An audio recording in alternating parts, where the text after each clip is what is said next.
Hello, everyone. Welcome to our Alamo Citizens Advisory Committee on this Wednesday, March 31st, 2021. We welcome everyone here. Thank you to our Alamo Citizens Advisory Committee members who are here present. And thank you all for your work these past days. On March 1st, it was when the mayor announced changes to the tri-chair and the management committee. And here we are on the last day of March, the 31st, with a lot of positive progress, I believe, that we've moved forward, and a lot of conversation, I believe, a lot of authentic, sincere conversation and dialogue.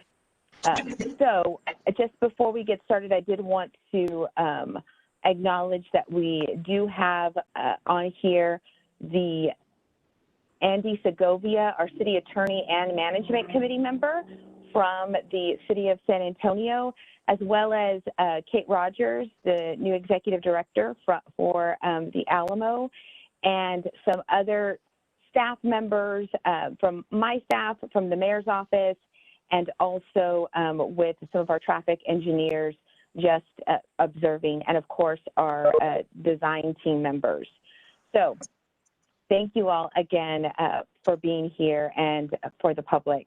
Just a couple of things before we get started, and to I guess check in to where we were in that March meeting and when the mayor had the meeting introducing myself and Aranetta and Dr. Lattimore. And I also want to thank Sharon for her email so we can share a little bit of information, just to remind everyone where we are. Now, the denial of, and I'm going to reflect on a little bit of the items that I shared in that email response, Sharon, to just the level set here. Now, the denial of the permit to relocate the cenotaph was a setback to this project, and it does require the redesign of the plaza. Now, the city had two options. We could unwind the lease or amend the lease to reflect the various changes as required as the cenotaph is not moving. The mayor and the city council the mayor reached out, and there was a consensus among the city council, a willingness to move forward with the project, provided several strategies in the plan were revisited. So in that meeting, you all can recall the mayor shared that it would be plaza access, a flexibility of the street, allowing of traditions as parades, and we're repurposing our Woolworth and Crockett buildings. This is where we are right now. These are the conversations we've been having for this month. And we have been in these conversations with the design team, with you all, with the management committee, and have seen many of the same things. I shared with you the plan that the design team presented you all on Monday is what they also briefed the executive committee members today and this morning. And it was a positive meeting. So I want to make sure that you all know that, and what we are talking about today is what we have been talking about for these past many weeks. And it is about these concepts, these design elements, because whether to, and I did receive your email, George, but before us today, the city council, the mayor and the city council in conversation, that consensus to amend the lease agreement has been met.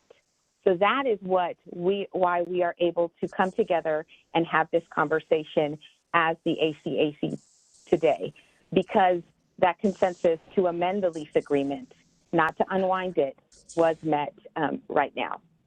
So I appreciate all the feedback that you all have given. I appreciate the conversation. And to be clear, no one's off the hook after tonight. I mean, we have a lot of work to do beyond today, but today and this conversation that we're going to have right now is part of the work that is still at hand for all of us and what can help us go into the next task that we have before us. So with that, I did want to open it up to our other tri-chairs. Sue Ann Pemberton, I don't see you on my screen, but I'm going to pause so you can make some remarks.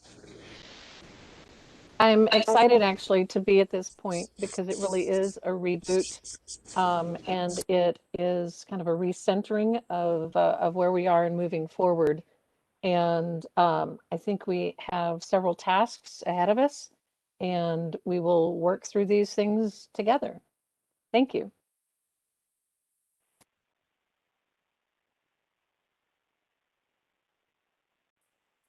Aranetta, would you like to say something?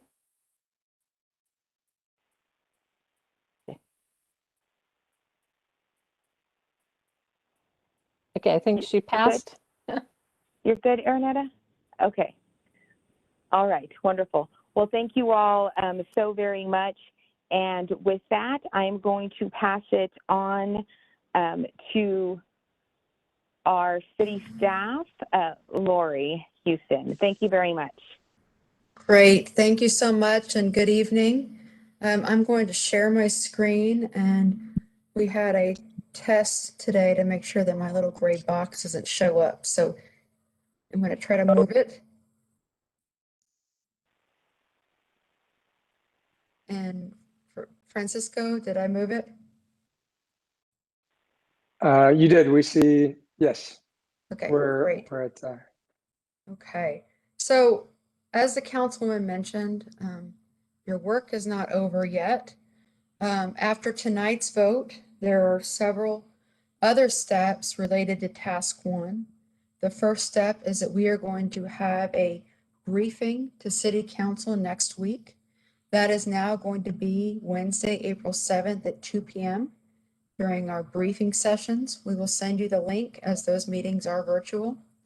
And then City Council will take action on the new lease agreement that reflects the design assumptions that we're about to consider.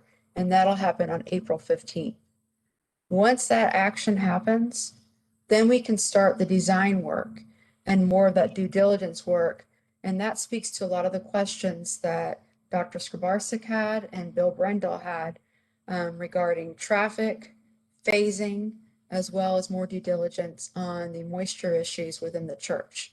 And so that work will start, and we will make sure to brief you on that as we start the design briefings.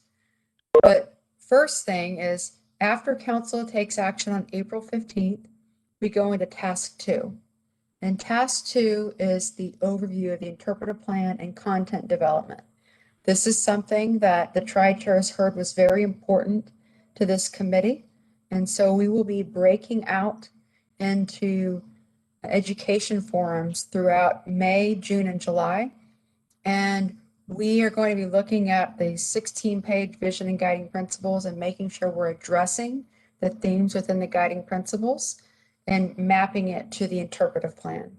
Several of you have expressed interest and shared with me names of experts you want to make sure that we're considering. We have a lot of those experts already on our list, but if you're interested in serving on a committee to help us work on task two to ensure that it addresses your concerns and addresses those of the committees, please reach out to Rhea Roberts and let her know, because we definitely would like to your help on putting these education forums together, because they're going to be something that we're going to share with the entire public, and we will be recording them and using them for education purposes. We also plan on having our local organizations that do ceremonial events and special events in the plaza come and share with the committee why there is a special tie to the Alamo site. So for example, the Cavaliers, why is their event reverent and how does it relate to the Alamo? The same with the Battle of the Flowers events, just so we have an inventory of all those events and how they align with the vision and guiding principles and the overall reverence that we want to see on the site. And then we also have a presentation by our Archival Investigation Committee that includes Ramon Vasquez, Dr. Sharon Skrabarczyk, and Carrie Lattimore, and other city staff. And they'll present the archival investigation as well as the action plan. So that's going to be happening May, June, and July. And then last, we'll be doing the design review and providing feedback to the management committee on the design. And a lot of the questions that Mr. Brendel rose about phasing of the construction, those are things that we'll be looking at for the design, because our goal is to minimize the impact to the operating businesses in that area, but also get the project done in an expedient manner. So we'll be keeping that in mind as we look at opportunities to phase that.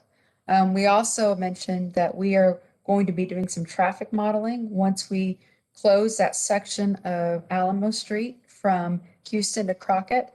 That'll allow us to look to see how traffic is operating and make other adjustments, whether it be, where the charter buses ride, where the service vehicles go. That's going to help inform us how we move forward. So just wanted to make sure that everyone knows that we are still in the learning stages. We're still doing due diligence, and tonight's exercise will help us get to those answers. So what we're going to do tonight is we're going to go through a series of statements. We're going to pop a statement up on the screen. You've all seen these statements. I have made 2 changes, and I'll highlight what changes have been made, and we will open it up for discussion. If there needs to be some discussion, or maybe Eric Kramer and John Castman need to show some slides to explain something, we will do that. And then once we are done with that discussion, we will take a roll call vote, and Rhea Roberts will call everyone's name, and they will vote whether or not they support the statement through a yes or no vote. And so with that, I'm going to turn it over to Francisco to see if there's any other housekeeping or other questions we have before we go to the statements.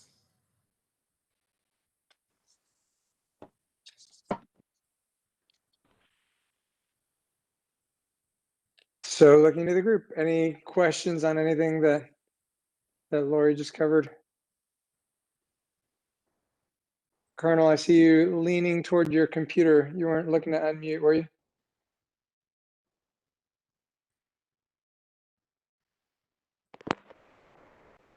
Yes. Concern is on the slide there. It says that could be closed by vehicles by 1 June.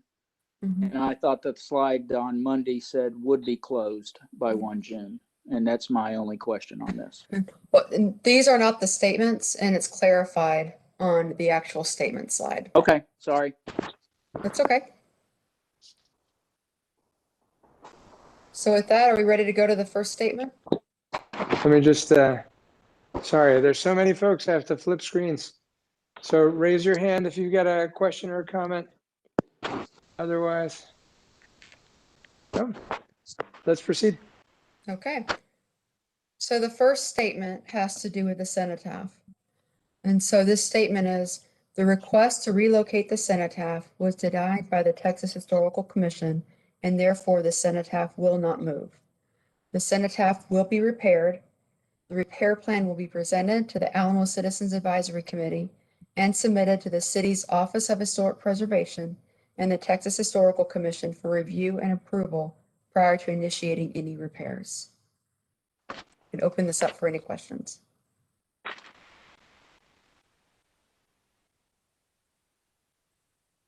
It's pretty clear, but I just question, is this the only aspect of the plan that will have to go back to THC for approval?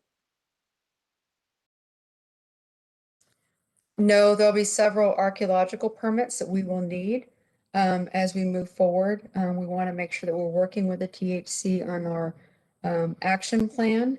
And then also the THC will need to review and approve the museum and any improvements to the church in Long Barrack.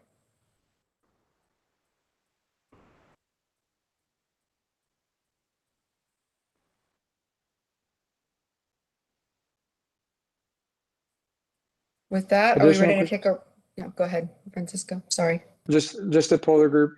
Matt, are you raising your hand? Yeah, just one question. Lori, do we have any indication of the Historic Commission's sort of orientation to the repairs that were being conceived already? Like, did they like the ones that we were talking about? We didn't get that far. At the time, we had some plans on disassembling and reassembling, and what they had told us at that meeting was that they would have approved. I'm sorry, if someone can mute themselves.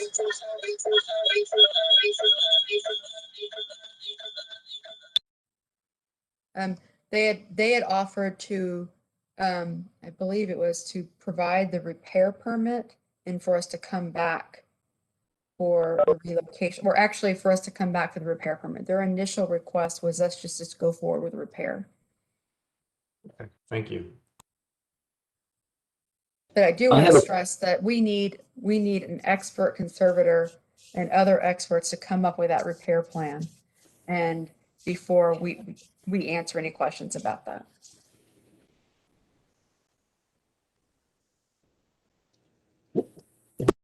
Where is the cost or payment going to be made for a potential repair? What's the question? The cost and who pays for that cost? Those will be discussed during the lease agreement. And so we haven't ironed that out, but it will come out of the project budget.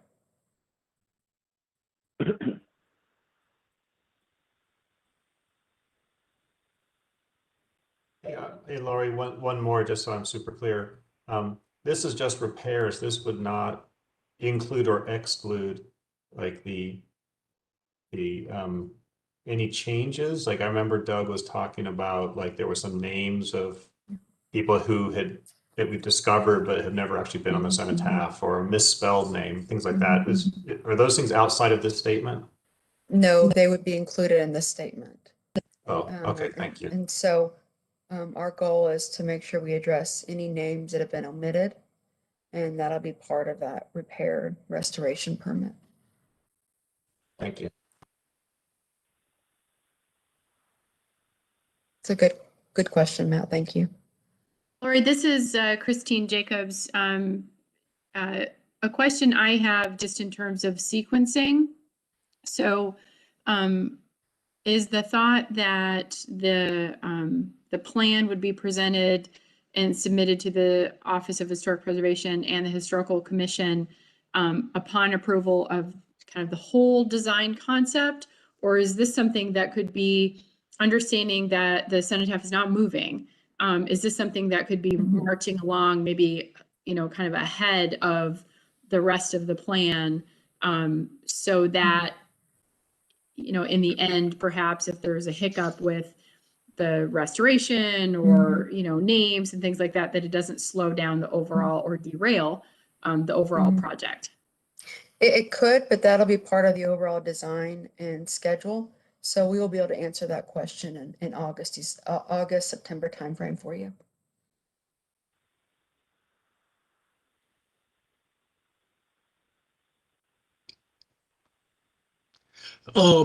Based on the construction methods and technologies that were used at the time of the building of the cenotaph, we now know that a lot of them have very serious hazards within them.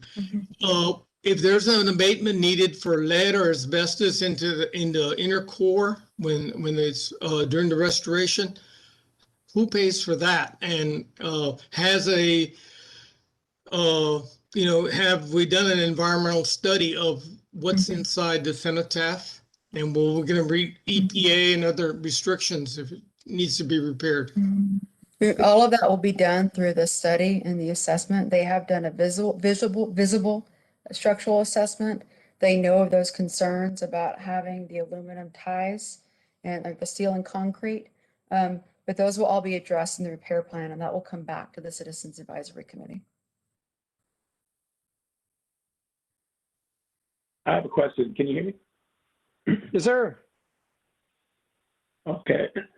My question is that if we discover down the road, for example, if the cenotaph can't have any major structural changes to it, how do we make sure that we tell the complete story about the Battle 1836 so that people who visit the cenotaph have a well-rounded sense for those who gave their lives to this battle.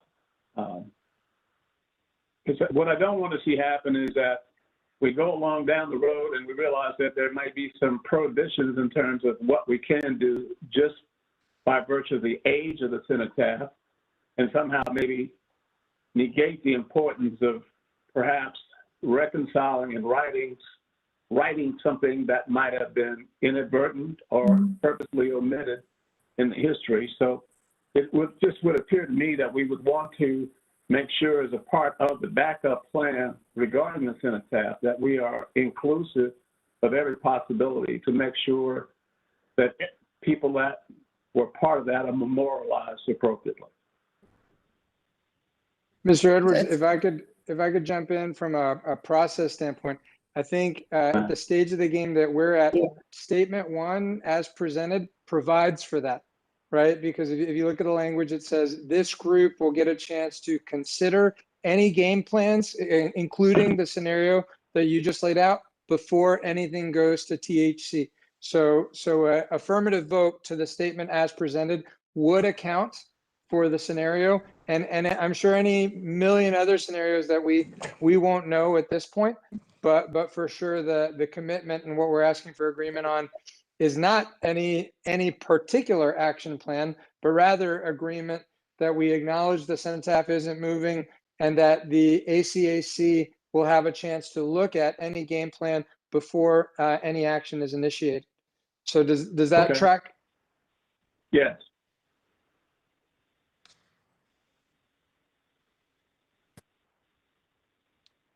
Lori, I would recommend moving to the roll call at this stage. Actually, I just have one more point, Francisco. This is Roger Pettis. So I was a big fan of moving the cenotaph. I thought that was the appropriate direction.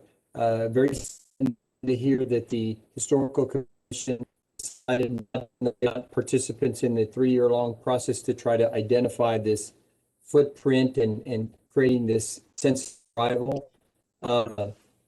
And so what I don't want to do is really vote yes for this motion or for this statement, because frankly, I think it doesn't need to be there. It's an empty mausoleum or grave, and it doesn't have real folks, that we're representing. Like when you go to the funeral, when I go to the gravesite, there I know where my parents are at, things like that.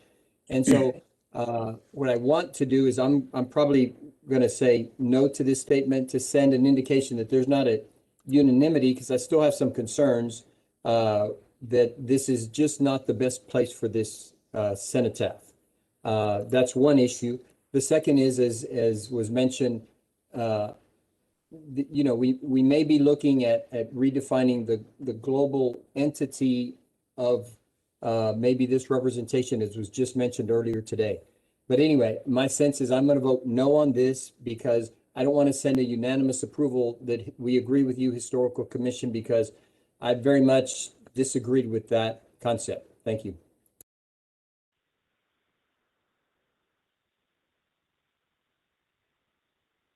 Okay, Rhea, let's go through the roll call.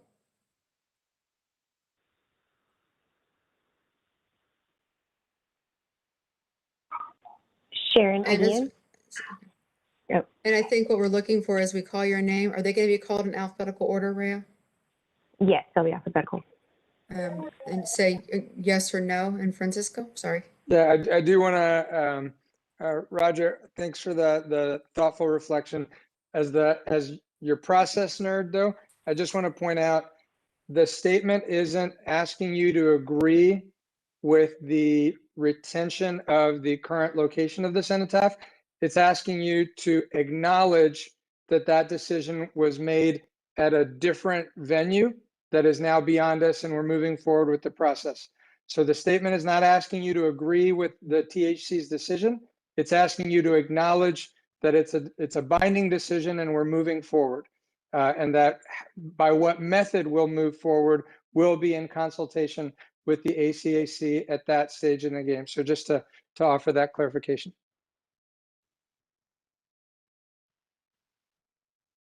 Okay, go ahead, Rhea.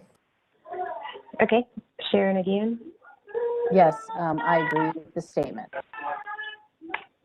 Bill Brindle, I agree. Matt Brown, I agree. Forrest Baez,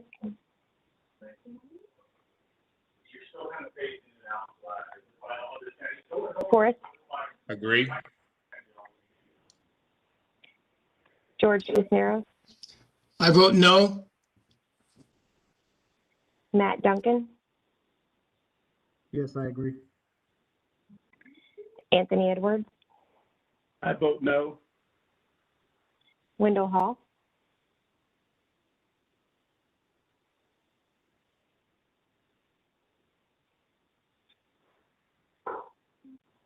Wendell, are you with us? Oh, sorry. I agree. Colonel Huffines, Agreed.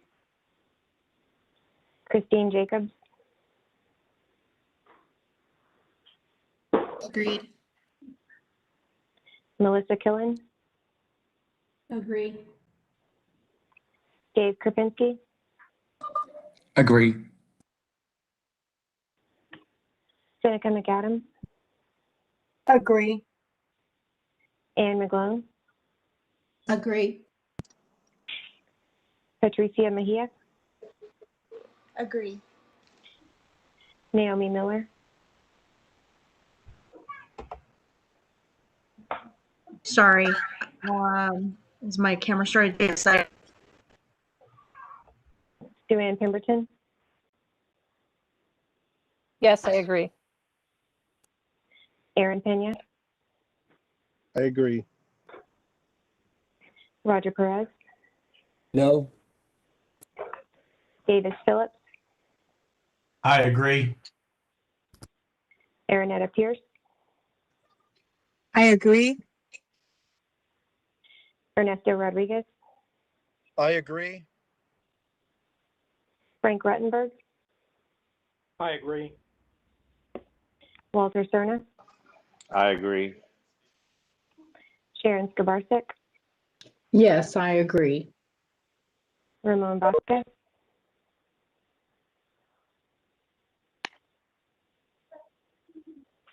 I agree. and Councilwoman Viagran. I agree. Okay, that one is approved.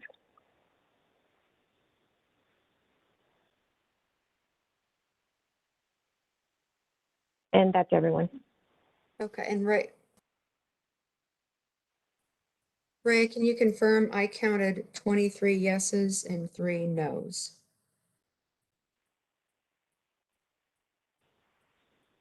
That's what I have. Okay. Thank you. We'll go on to statement number 2.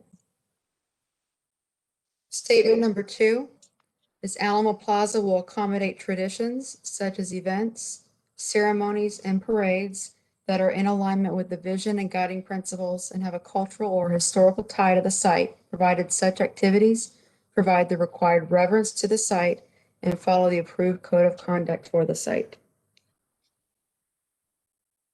I'm going to open it up for any questions.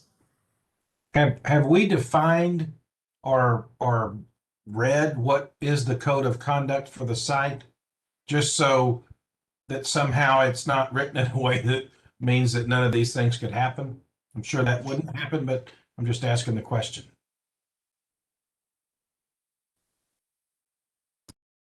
We have not defined the code of conduct for the site. I believe, Kate Rogers, do you all have an active one right now?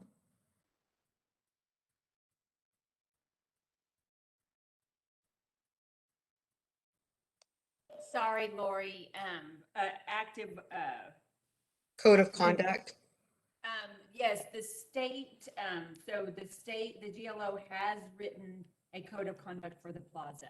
And we could definitely get a copy of it, for you guys to share with the committee. And it's currently what's in force on the plaza right now. Yes, ma'am.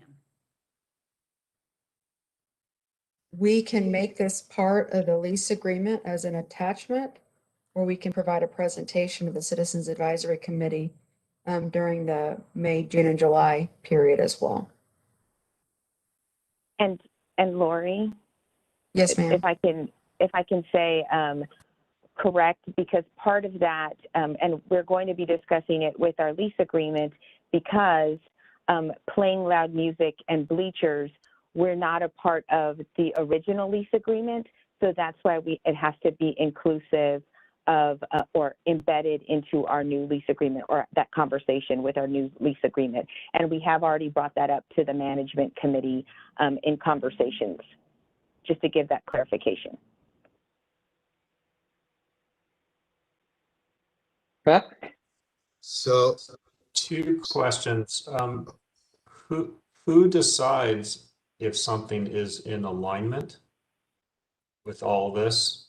And then the other is, when I read have cultural and historical tie, does that mean it's all stuff that already pre-exists? Like what about new things in the future? How do they prove they have a cultural or historic tie to the site? Well, this speaks to current events that are already happening. New events will be developed by the General Land Office or the trust, and they will definitely, be in alignment with the vision and guiding principles and have that cultural historical tie, because they're going to be for the purpose of education and interpretation. This is speaking to those traditional events, such as the Battle of the Flowers Parade, the Topalam ceremony, the Cavalier ceremony. And what we'll do is we will develop a list in the lease agreement that includes those ceremonies, and then we'll develop a process in the event of the ceremonies were left out, so we can define how they are decided, whether or not they're in alignment or not. That's super clarifying. Thank you, Lori.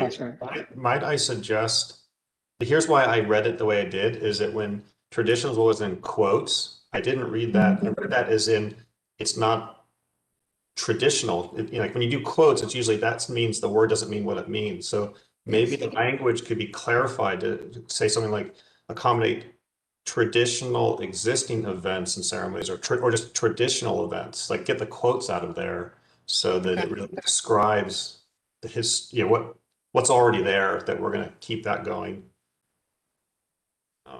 So this is Christine. I think that. Sorry, Christine. I'd already signaled to Ramon that he's next, so we'll hear from Ramon, and then you're next after that. Thank you. Perfect. So I do have a couple of concerns with this statement, and we've touched on it a little bit. The code of conduct for the site, for me to, even though we've talked about the ceremonies that you've mentioned, Lori, without having the code of conduct in front of me to see exactly what that says. I mean, right now we mentioned these three that were just as examples, but we haven't even. I don't know what the code of conduct is, and if it's the Alamo that has the code of conduct for the Alamo Plaza, I have a problem with that. I have a real big problem with that.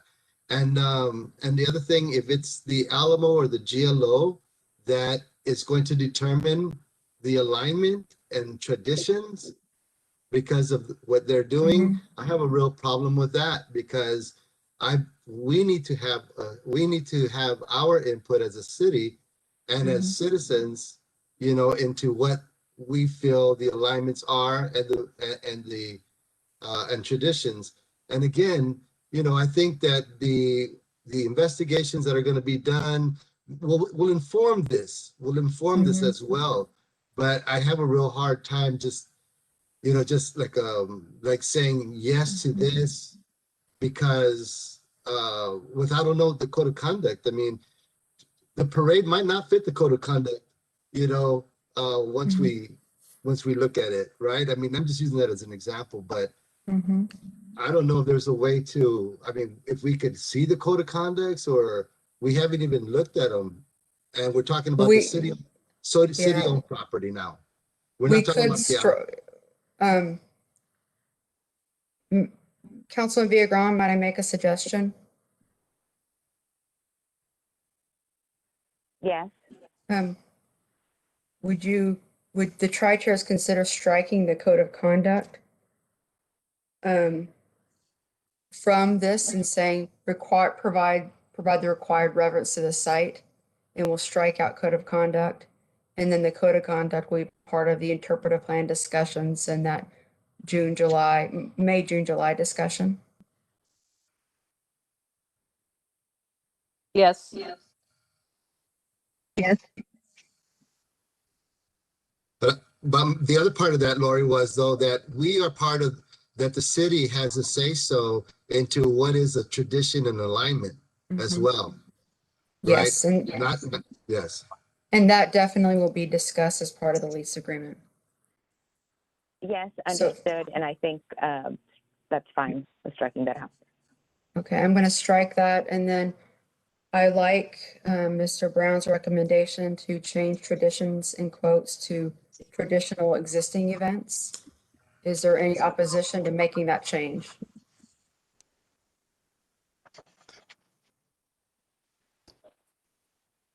George, and then we're still going to come back to you, Christine, but since this is pertinent to resolution of the current active item, George, you raise your hand. Yeah, my concern was prior to the daughters passing over to the GLO, November 2nd was a very special place when Dia de los Muertos was not as commercialized and popular. But for generations, people went to the front of the Alamo, mainly in the street where the cemeteries are, and on November 2nd, Dia de los Muertos. For many years, our dance company would do a prayer service there in front of the Alamo on Dia de los Muertos. So where can we put that kind of homage and reference back into the equation? And I know that Ramon, you could give us a great history on all of the activities that you've done in that space. So we do have to really be careful with that. What is alignment? We are a weave, not parallel lines. And so I just want to say I'm concerned about the word alignment with the vision. Okay, so Okay, thank you. thank you. Christine?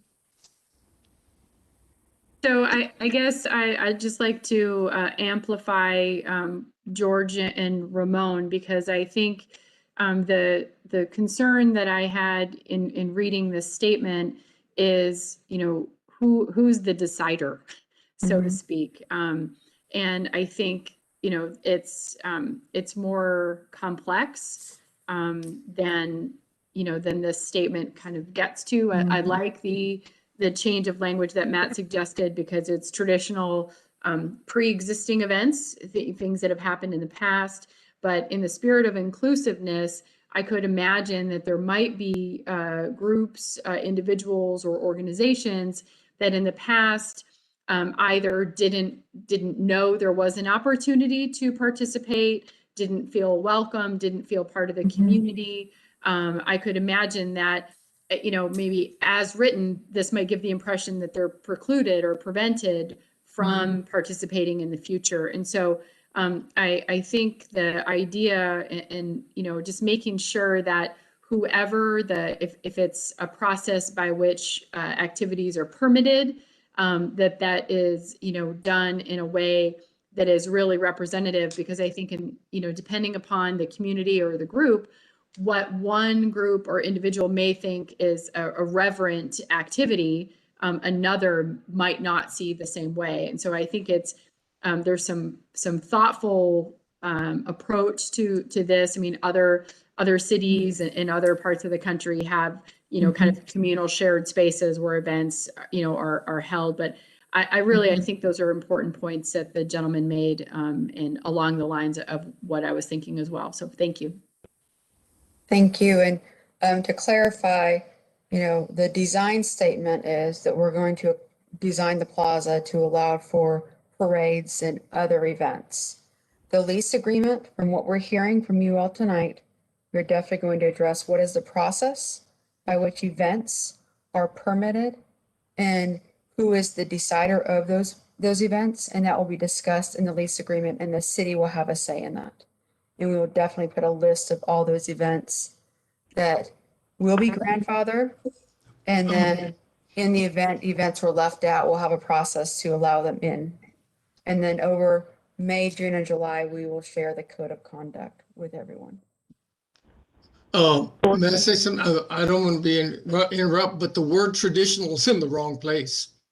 I think Alamo Plaza will accommodate events such as traditional and pre-existing events, ceremonies, and parades. I think that we ought to take the traditional on the other side, such as somewhere in there. And that way we can be more inclusive and even accommodate new reinterpretations. So thank you. That's a suggestion. Did I get it, George? Ramon and then Dr. Skrovichek. So I just want to make a statement because, you know, I want my colleagues to understand too that, you know, I'm moving along in this process very cautiously, not with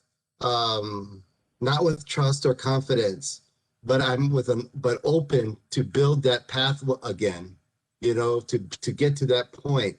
So I have to just be very cautious, you know, as how we, you know, make these statements as well. So just wanted to just put that on the record. Thank you, Ramon. Doctor? Yes, thank you. I just had a question about the street preachers. You know, they had been moved in the other plan. Are they still moved? They're not going to be in the main church area, et cetera. Or can you address that? Correct. They are no longer in the plaza. And as you've seen on the slides we presented, we do have that First Amendment free speech area. And then the footprint is treated as a ceremonial area. Davis? Yeah, one of the things, I mean, we're being asked to vote on this right now, and one of the things that I hear repetitively from everybody is it's coming down, other than the adjustments that have been made, it's coming down to the question of who is the decider. Because this is our one chance to vote. We're not voting again on this, right? So am I understanding that the decider will be determined in the lease amendments and we will get to see it again? Or are we voting now and whatever they decide, that's it? What you are voting on are design assumptions. You are voting on whether or not we can design the plaza in a way to accommodate parades and large events.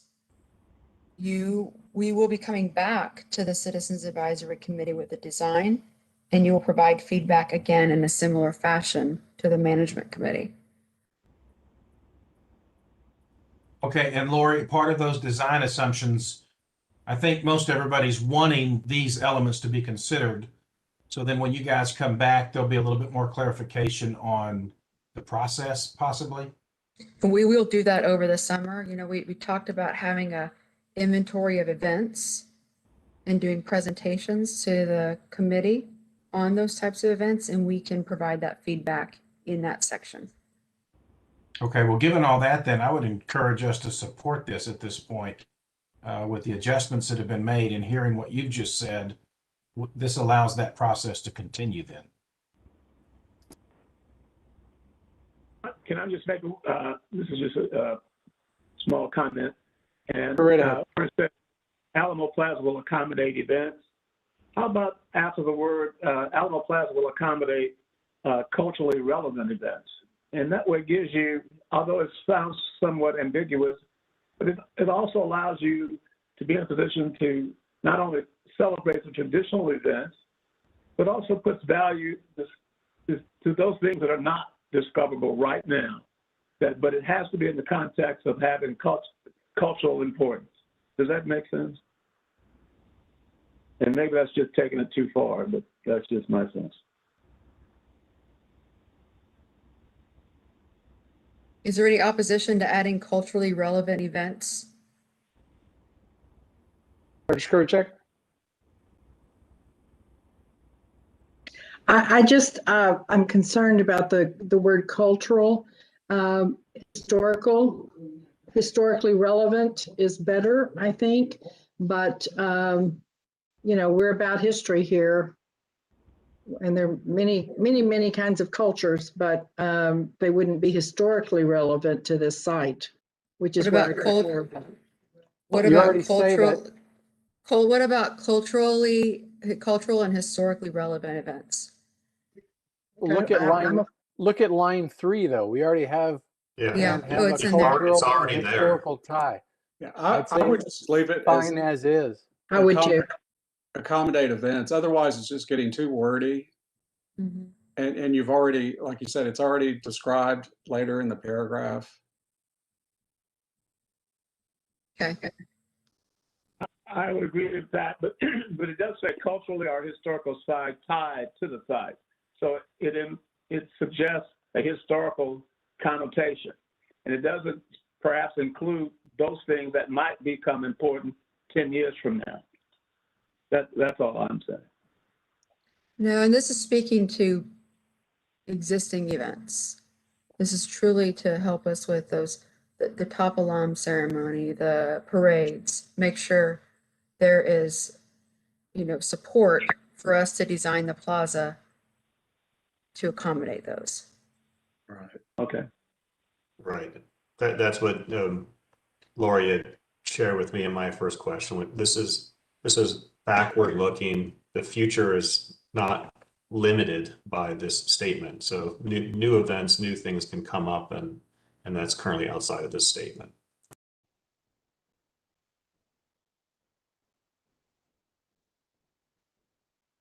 And I kind of think required reverence to the site is sort of the code of conduct for the Alamo Plaza, because that really is what it's all about, is that there's a reverence on that plaza, and certainly within the chapel, it's absolutely required that you be quiet and silent. And so to me, that sort of summarizes what the code of conduct is on the Alamo Plaza. You can't be boisterous and loud, and you can't have kids running around and being obnoxious. And so I think, being reverent on that property in the plaza and its sacred property or sacred ground is really kind of summarizes what the code of conduct is probably going to be all about. Ramon?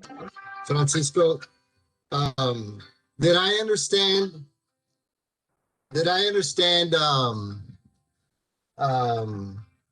Matt in his clarification that said that this would encompass new cultural No. Okay, so here. Yeah, I heard the opposite, that this is backward looking. Okay, but here's my concern. So when the Mexican consulate wants to honor its fallen soldiers and dead and wants to conduct a ceremony on the site, right? Is there going to be problems? That'll be a separate process, and that's not a design issue, but I hear what you're saying, but that's a process that will be addressed for event requests. And this isn't about new events. This is about how we accommodate existing events. Yeah. George? If I may, another way I hear you describing Matt, it. sorry. Oh, sorry. I already called to George. So George, then we come back to you. George? Okay, I had a experience with Doug walking through the plaza when he was pointing it out to me, saying that that plaza could accommodate 6 special event tents.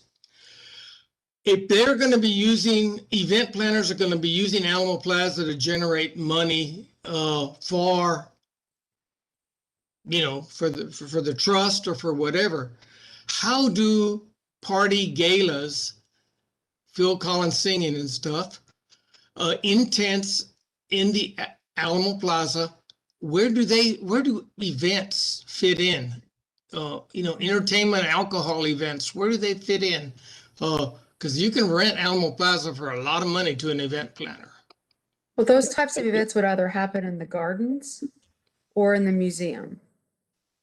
We are specifically talking about the plaza. I am talking about the plaza too, but if we don't manage the plaza, will the management be able to rent the plaza out for events? They're not intending to they're not intending to do large scale events like that. They have other spaces for that. But statement 2 is a design statement about designing the plaza for parades and things like that. Okay. So it's irrelevant then. Thank you. Matt? Oh, no, I'm good. I was gonna sort of embellish on what Lori was saying. Is it what I read this is that we don't want to design the plaza so that it would make it hard or impossible for existing events and parades to happen, right? So like if you got a parade that's scheduled to come down, and then we design it and it's got a bunch of bumps in the road, now you can't have that event, right? So that's the design. That's what this is trying to do, is saying, hey, let's design it so make sure everything that's already we know about can happen, and then by doing that, hopefully we've designed it in a way that some new idea in the future, maybe like Ramon said, like that some council wants to have a new event, and if it comports with all the criteria, the space is already designed to accommodate new things too. So that's, if I'm understanding that right, that's how I'm hearing what Lori's telling us.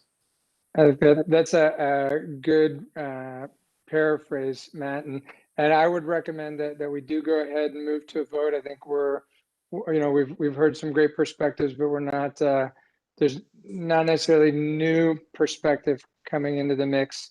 So let's hear what everyone has to say. Okay, I'm going to read the statement and then Ray will do a roll call. Alamo Plaza will accommodate events such as traditional and pre-existing events, ceremonies, and parades that are in alignment with the vision and guiding principles and have a cultural or historical tie to the site, provided such activities provide the required reverence to the site. Rhea?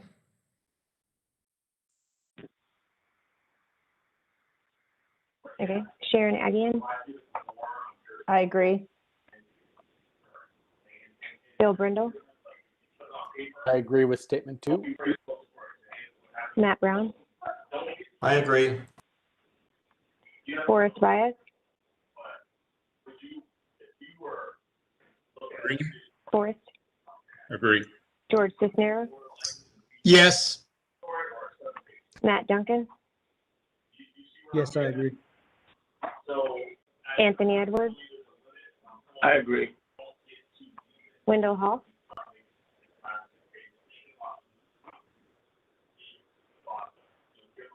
Wendell? Yes. I'm sorry. Yes. Colonel Huffines? Agreed. Christine Jacobs? I agree with statement 2. Melissa Killen?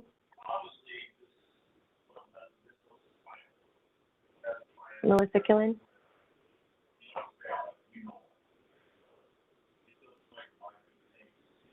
Dave Kupinski? Agree. Seneca McAdams? Agree. Anne McGlone?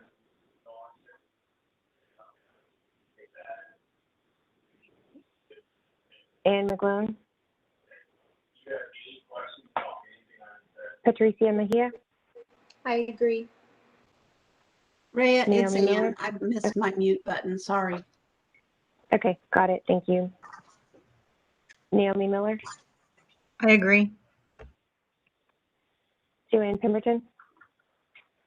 Yes, I agree. Aaron Pena? Yes, I agree. Roger Perez? Yes. Davis Phillips? I agree. Aaronetta Pierce? I agree. Ernesto Rodriguez? Agree. Frank Ruttenberg? I agree. Walter Cerna? I agree. Dr. Skrabarczyk? Yes, I agree. Ramon Vasquez? Agree. And Councilwoman Viagran.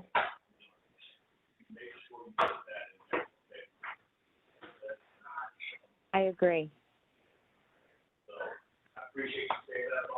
Did Melissa Killen join the call again? Yes, I'm a yes. Thank you. Okay, thank you. So for statement 2, we have 26 yeses. I think we're at 27. 27 now. Okay. Great. We'll go on to statement 3.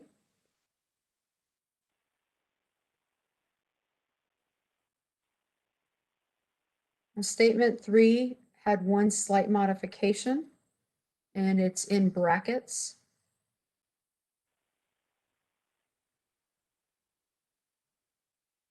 And it says, the historic mission footprint will not be lowered to its living surface. The Alamo Plaza and the historic mission footprint will be delineated by different pavers or other similar means. Moisture issues in the church and long barrack walls are being studied and will be addressed. This may still require lowering the ground directly around the buildings. We'll open it up for comment.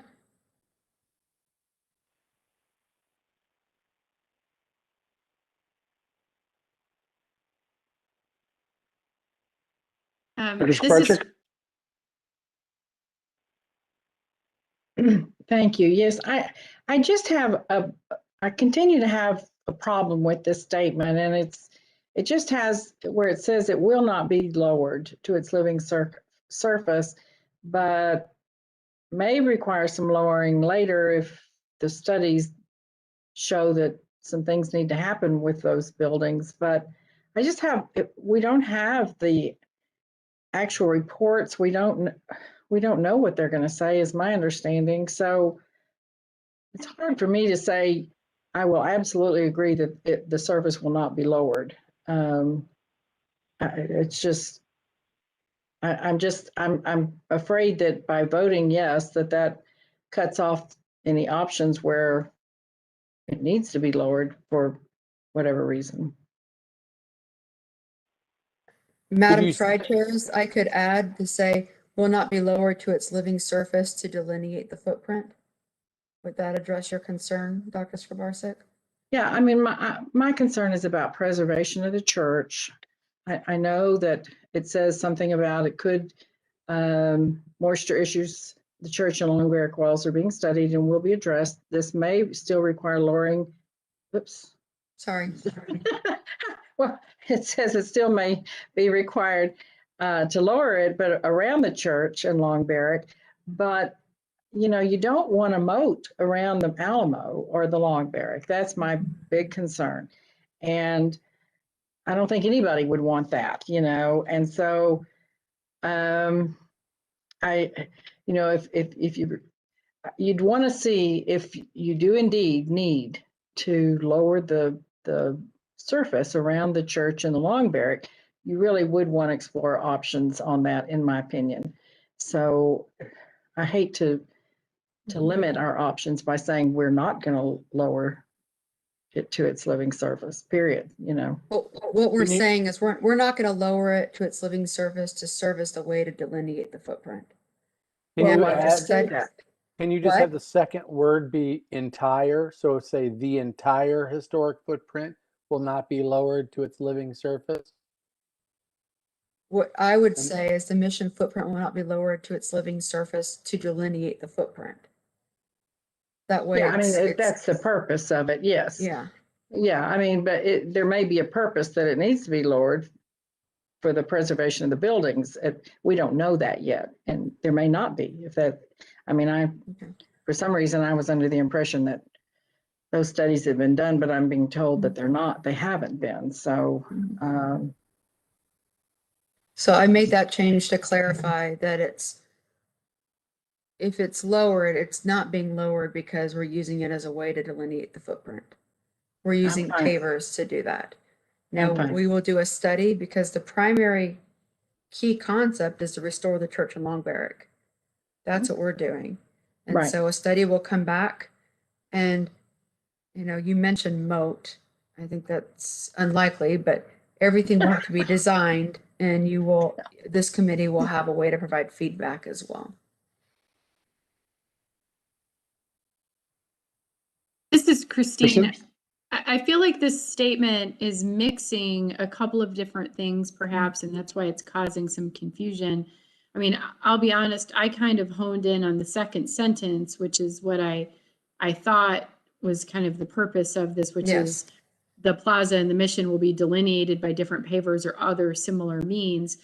And then I think where the other comment sort of came from is then we start to transition to, you know, raising and lowering surfaces, which really starts to get into the preservation, which is, unless I misunderstand, I don't think we have sufficient data right now to inform that decision one way or another. So I think the statement actually has two different issues folded in, and that's where, for me, it's a little hard to, I think they need to be untangled.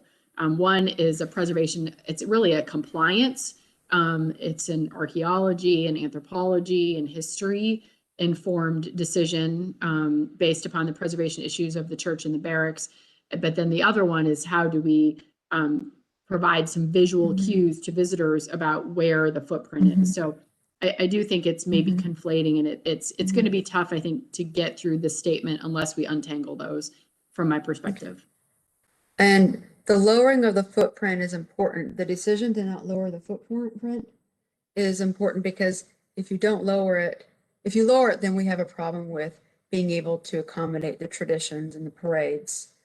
And then by not lowering it allows us to remove the railings from the project as well. So it's, and then we added the section about the church and long barrack because that seemed to be a very important component of this when we went through our discussions.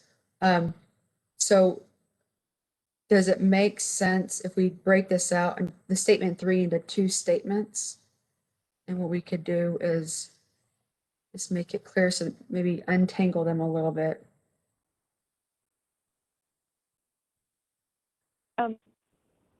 Lori, can we hear from the other members before we start untangling things to our statement, please? Thank you. Yes.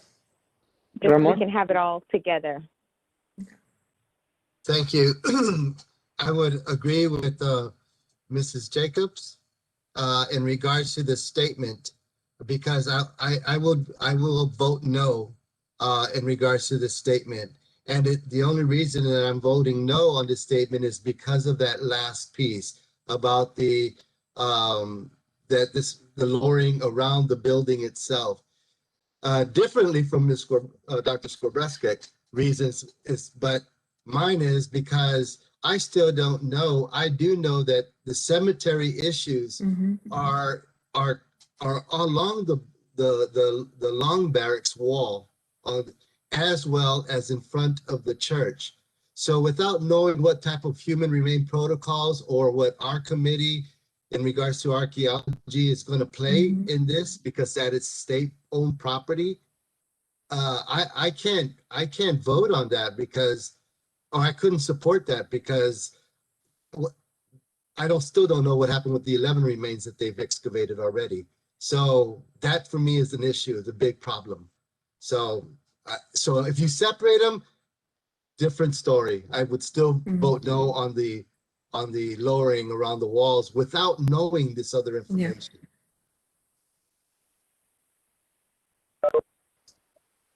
Does anyone have a comment that would kind of cause us to question the untangling? So Ramon's comment was really in support of the idea of unwinding the two elements. Does anyone have an objection to that?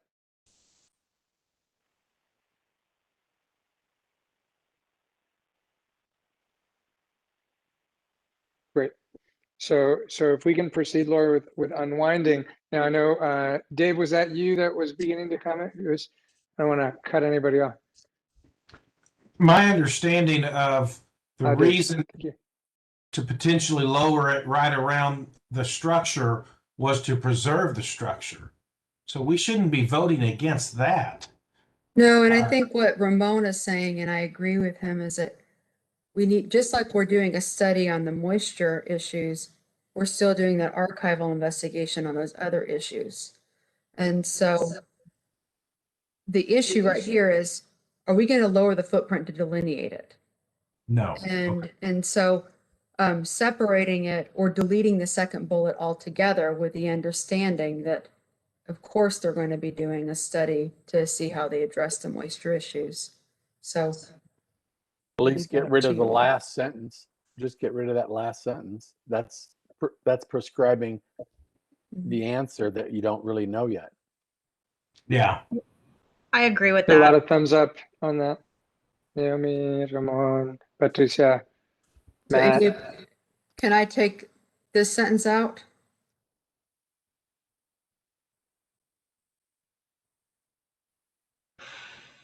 Please. Okay, I'm going to remove that sentence. And so we have two statements still. Is there any issues with combining those statements now that we've removed that last sentence?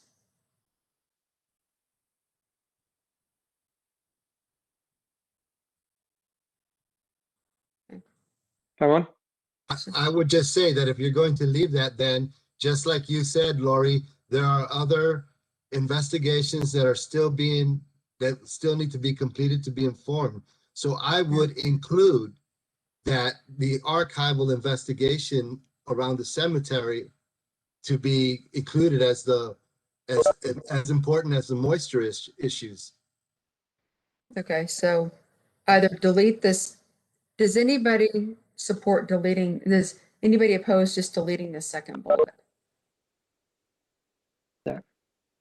It complicates the broader Okay. matter. As you said earlier, the point about this was no longer looking to reduce the footprint as the means of delineation. Anything beyond that complicates the issue.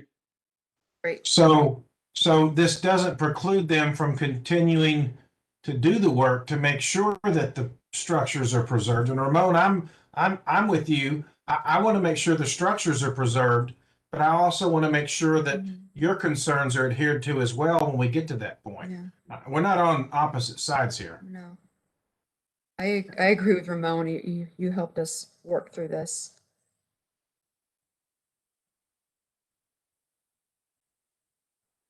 Great.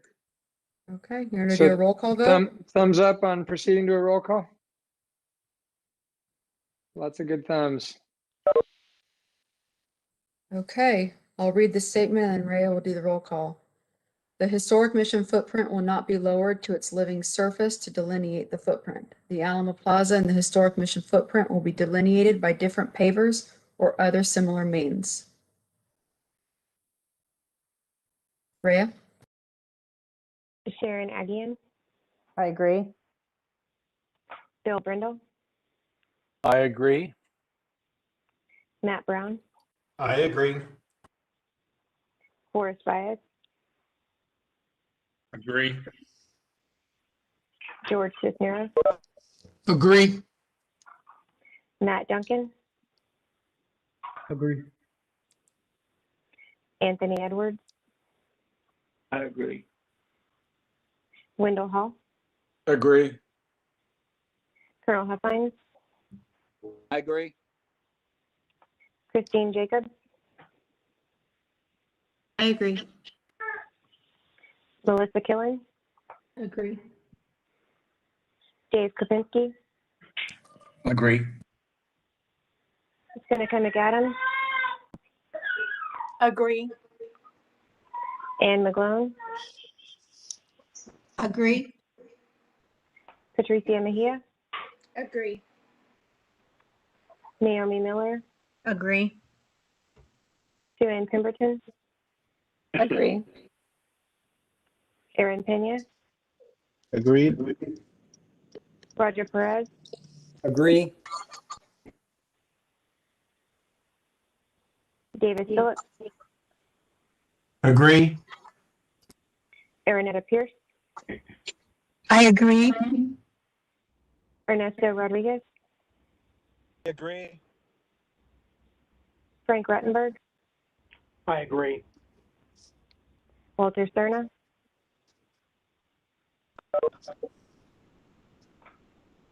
Walter Cerno, you still with us?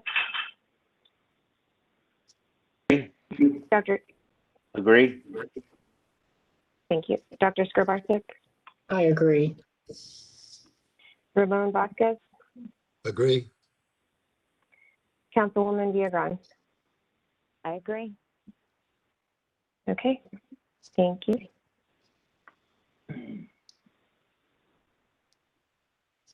Great. And we will go on to the next statement. Statement number 4.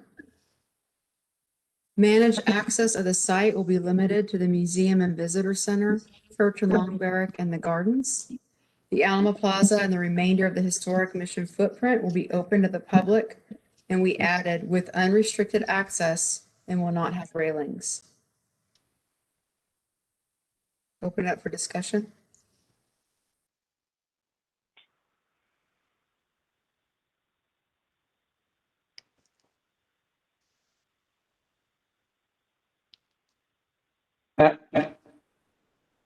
Just wondering, the brackets, I mean, should we remove those? I mean, you're highlighting them so we know the new language, but do we remove them for the? I'll remove them for the, I can remove them permanent. That's fine.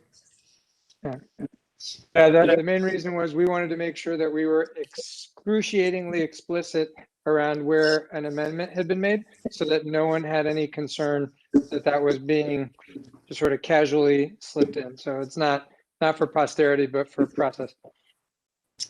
Thank you. It might be a small thing, but where you do have change of grade in the plaza, there may need to be a handrail. So would somebody say, hey, you said no railings and there's a railing at that ramp over there.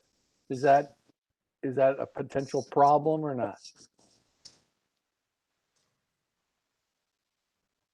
Can we call it something besides railings? Yep. What if we said barrier, some sort of physical barrier to entry or something of that nature? Does unrestricted access? Can you just get rid of will not have railings? Just delete that language.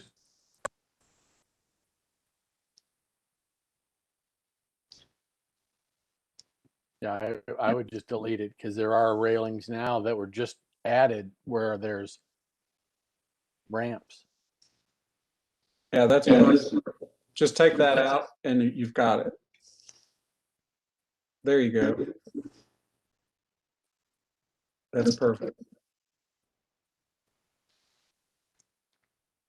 I'm concerned with the unrestricted access. Is that going to be handled in the lease agreement also?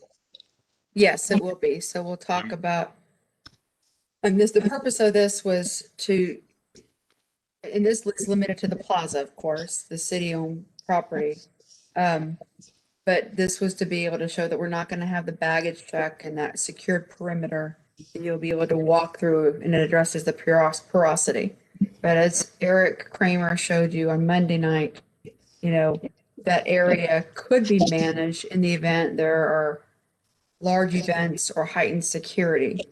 But this speaks to having that porosity and access to the plaza that the mayor requested. Yeah, my main concern is living history that goes on daily, tour events, school kids and stuff like that, having to deal with people walking back and forth to go north and south. And that can be addressed through the code of conduct. And also, you know, if there's living history going on at that time or battle reenactments, you know, the trust can have ambassadors at those entry points. And the unrestricted access issue is very important because we did have open to the public in the previous plan, and it was open to the public, but access was restricted.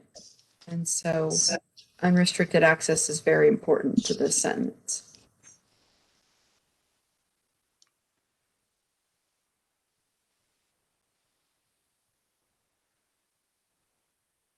Other questions or comments?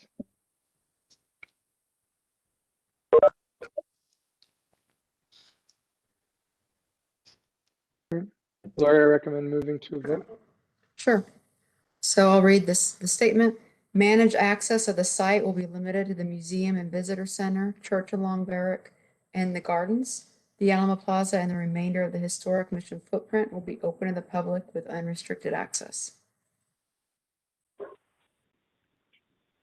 Okay, Sharon Agian, I agree. Bill Brindle, I agree. Matt Brown, Agree. Forrest Baez, Agree. George Cisneros, Agree. Matt Duncan, Agree. Anthony Edwards, Agree. Wendell Hall, Agree. Colonel Huffine, Agreed. Christine Jacobs, Agree. Sorry for my son in the background. Melissa Killen,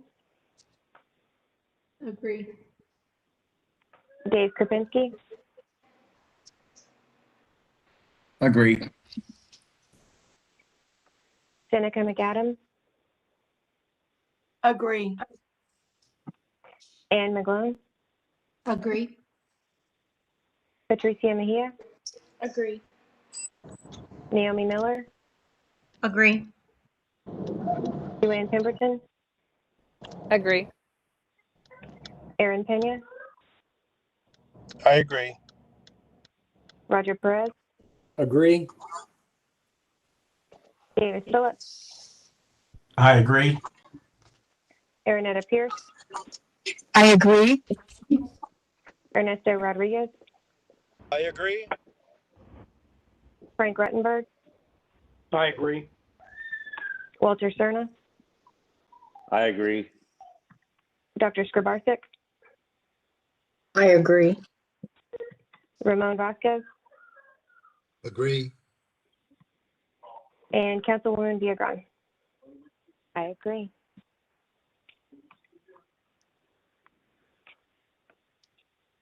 Okay. Statement 5. The street closures will be phased. Alamo Street from Houston to Crockett will be closed by June 1. Temporary closures of Alamo Street from Houston to Crockett will occur every weekend between April 15th and May 30th until its permanent closure on June 1. The remaining streets will be closed as required by construction of the plaza. Now, this is a statement of the design. I want to stress that we talked about the reason for phasing this is to allow us to do the modeling and also allow us to do the stakeholder outreach that's necessary. So I'll open it up for discussion.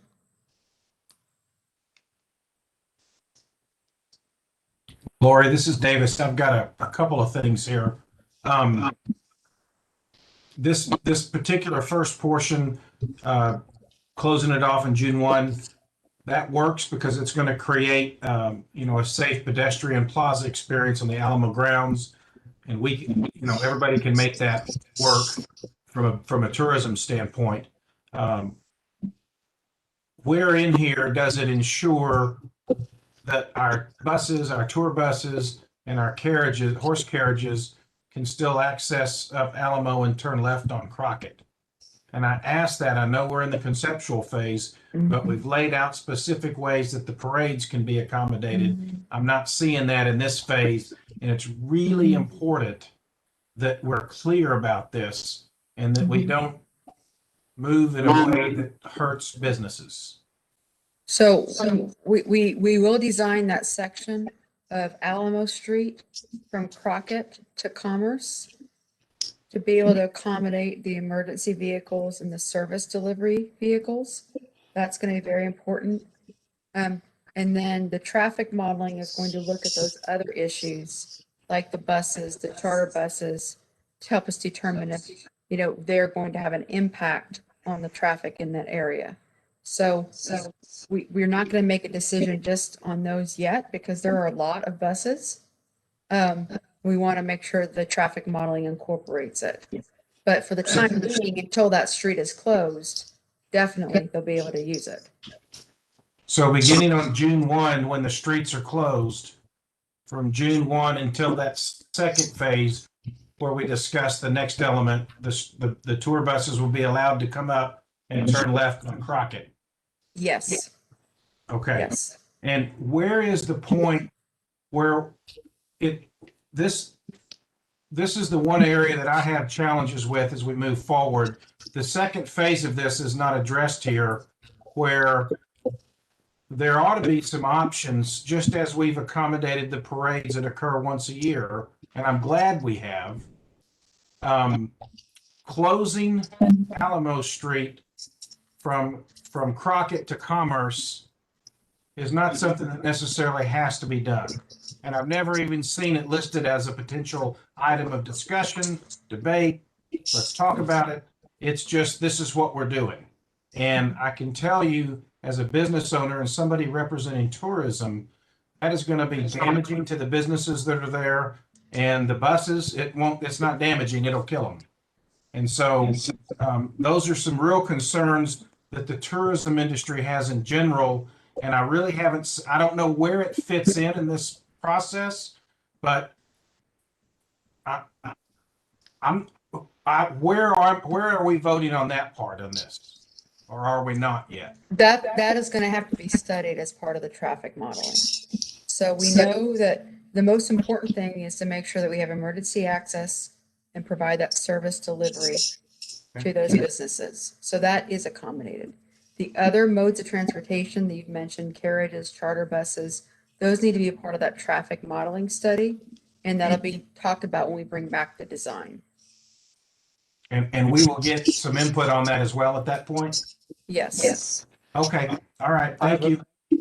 My question is, once you closed from Crockett to Houston on June 1, at that point, would the southern part of Alamo Street be commercial vehicles only, so that with signage, so that, you know, mom, dad, and the 3 kids in their station wagon aren't driving up there? That half a block or that other block that goes from Commerce will be mayhem with traffic that suddenly finds themselves there, and that will prevent commercial vehicles and service vehicles from even finding their way through there without gridlock, in my opinion. So Bill, the only thing that's changing right now is we're proposing to close Alamo Street from Houston to Crockett. Crockett to Commerce, and that section of Crockett to La Jolla from Alamo, that will remain open for traffic until we do a permanent closure. The permanent closure provides for service vehicles and emergency access vehicles, and then we'll study the other ones through the traffic modeling. But you will still be able to get, you'll still be able to drive through that section of Alamo until we do the permanent closure of that section. I mean, I can just imagine on I hear you, but I just, busy day or weekend, the amount of people trying to drop the kids off at the corner so that it's the shortest walk possible, and then you're trying to get a bus through there, and then you're trying to just imagine it to be very problematic. Just want to throw that out there. No, and I think several of the stakeholders can speak to this, that we have SAPD out there already on the weekends, and sometimes they close off that section because it becomes a bottleneck already. And so it is constantly being monitored, and whatever changes we make, we will make sure it's signed well, and there's a good coordination plan with the stakeholders. That's something we discussed on our stakeholder meeting yesterday.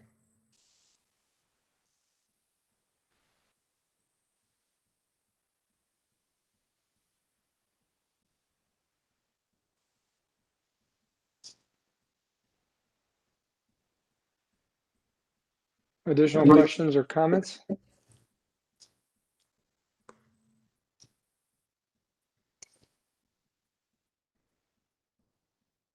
Okay, I'm going to read the statement and then turn over to Rhea for the roll call vote. The street closures will be phased. Alamo Street from Houston to Crockett will be closed by June 1, 2021. Temporary closures of Alamo Street from Houston to Crockett will occur every weekend between April 15th and May 30th until its permanent closure on June 1, 2021. The remaining streets will be closed as required by construction of the plaza.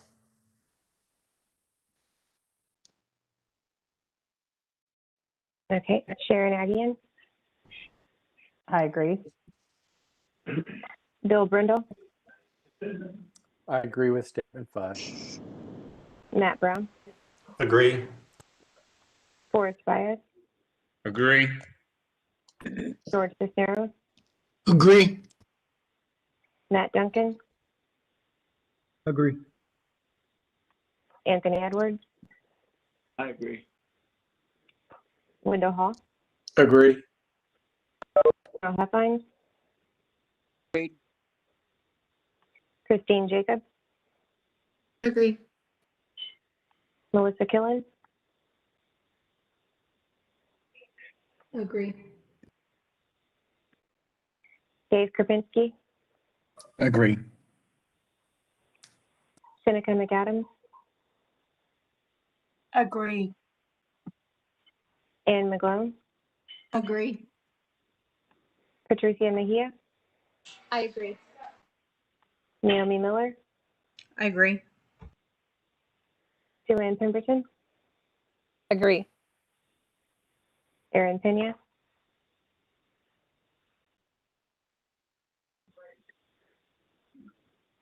Erin, are you still with us? Are you calling me?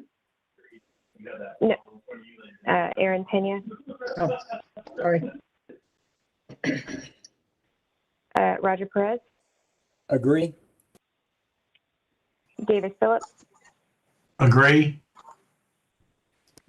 Aaronetta Pierce, I agree. Ernesto Rodriguez, I agree. Frank Ruttenberg, I agree. Walter Cerna, I agree. My video's coming on. I agree. Dr. Skrabarsik, Yes, I agree. Ramon Vasquez, Agree. Councilwoman Villagran. I agree. And Erin Pena, did you rejoin us? Yes, I did. I agree. Thank you. And that is everyone. Great. And we have our last statement. I'm going to read this. The proposed changes described in statements 1 through 5 are still in alignment with the vision and guiding principles and the 5 key concepts approved in the Alamo Plan.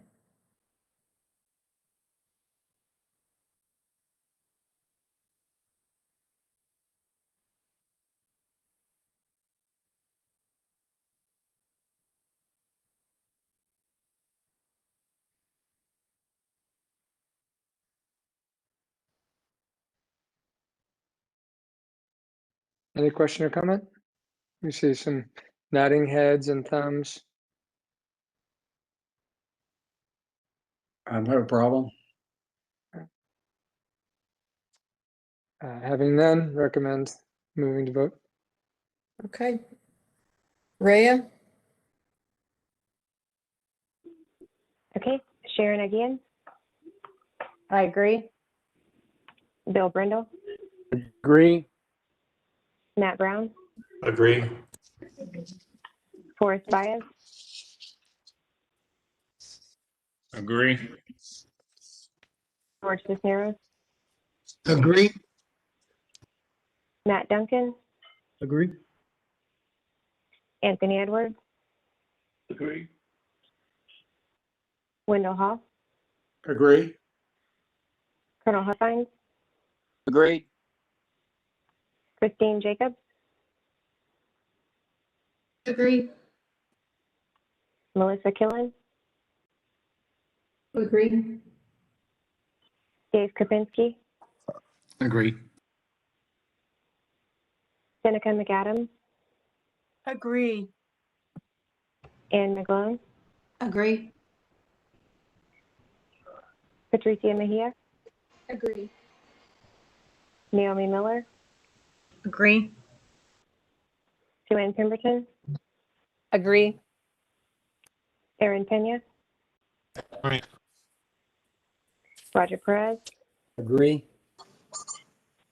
David Phillips, Agree. Aranetta Pierce, I agree. Ernesto Rodriguez, I agree. Frank Rottenberg, I agree. Walter Cerna, I agree. Dr. Skrabarsik, I agree. Ramon Vasquez, Agree. and Councilwoman Villagrán. I agree.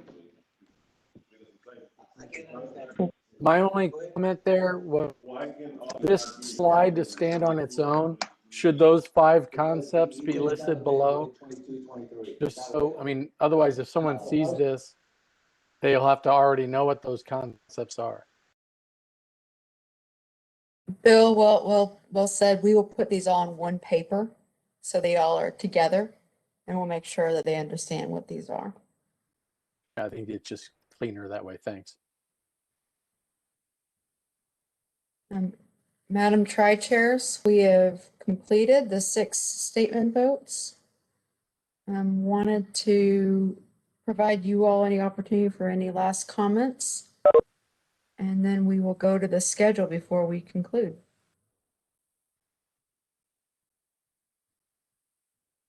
This is Aranetta, and I want to thank you for your cooperation and being prepared to participate in tonight's voting. There is much to do ahead, so please, we appreciate the commitment to attendance and participation that you have shown, and we will need it going forward so that we are totally representative of the community. Thank you. I would like to just say thank you for your support. The votes this evening allow this process to proceed so that we can start the design and start to get a lot of the answers that are questions at this point. Thank you. To the members, thank you so much for your commitment to each other and to this process, but also to making sure that we have even better statements. So thank you so much for making these statements even better here. And I think what you also discussed in some of these statements is going to help us as we are identifying items in the lease agreement as we're continuing negotiating. So I'm looking at my city attorney and partner on the management committee as we're going forward.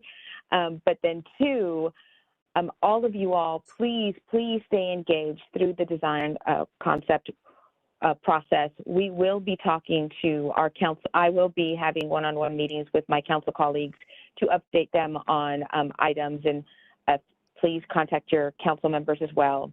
And I did want to just speak to what was mentioned, Ramon, by you, saying you do not have trust and confidence right now, but you are open to build this relationship up. And I appreciate your statement.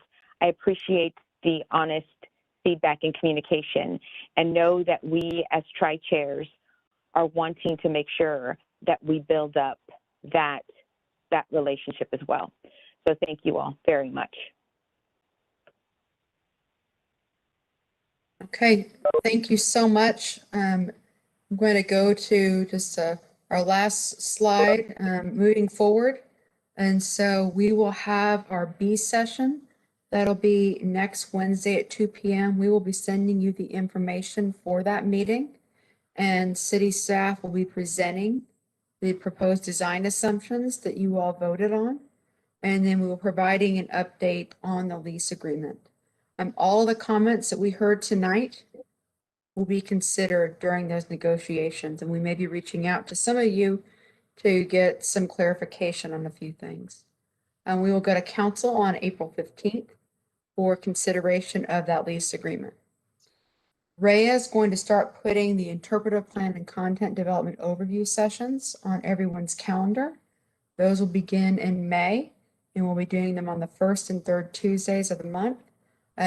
Please email Rhea or myself if you're interested in helping us manage and organize those content and interpretive plan overview sessions and getting the appropriate experts and panel members. But we want that to be very informative, not just for the committee, but for the public. And then, of course, task 3 is a review of the design. And then last but not least, the archaeology update. City staff is in the process of developing the scope of work for that archival investigation.